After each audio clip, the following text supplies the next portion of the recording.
C'était il y a 20 ans. Le 20 octobre 2001, Jennifer faisait ses premiers pas dans le château de Dammaril-Lys pour participer à la première édition de la Star Academy. Le programme était diffusé sur TF1 et a rapidement conquis les téléspectateurs. Dans celui-ci, les candidats suivaient des cours de chant, de danse ou encore d'expression scénique et se produisaient sur scène tous les vendredis soirs lors des primes. Une expérience inoubliable pour la chanteuse, qui a souhaité publier un très long message sur son compte Instagram ce vendredi 14 mai. Parce qu'il y a plusieurs vies dans une vie, la mienne a été marquée par tellement d'étapes importantes qui ont fait de moi celle que je suis.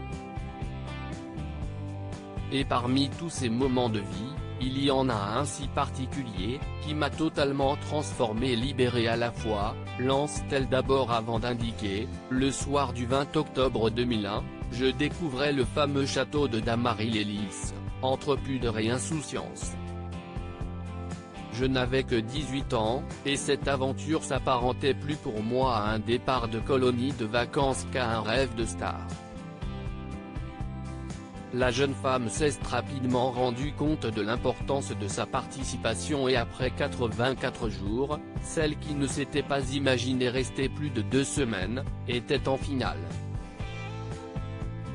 Surprise d'être arrivée aussi loin dans l'aventure, Jennifer affirme qu'à ce moment-là, elle était très loin de la réalité, totalement inconsciente de ce qu'il se passait derrière les écrans, de l'engouement du public, de la passion et l'affection des millions de téléspectateurs, conclut-elle.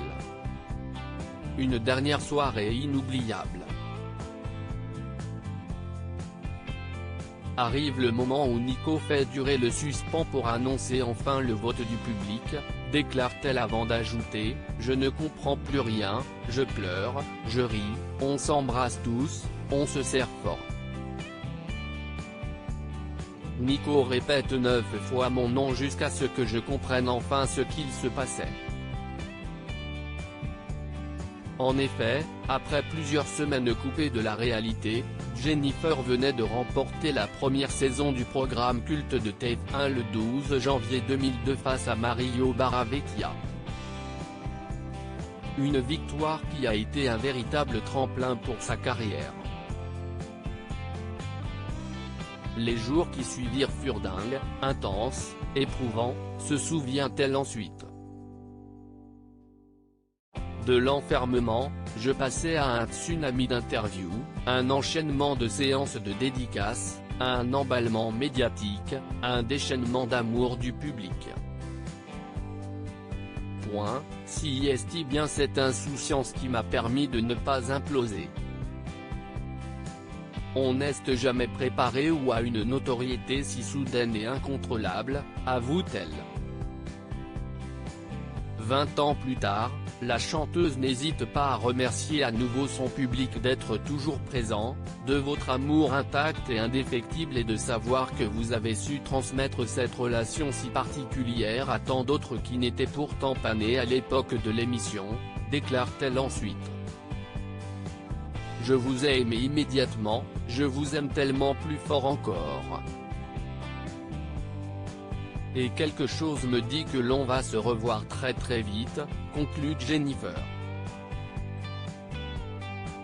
Une carrière qui a rapidement décollé suite à sa victoire, la chanteuse a rapidement dévoilé son premier album intitulé Jennifer et qui comportait des titres inoubliables comme Au soleil, J'attends l'amour ou encore Des mots qui résonnent.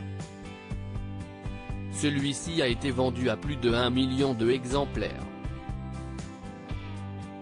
Par la suite, Jennifer a poursuivi sa carrière et compte à ce jour 8 albums studio.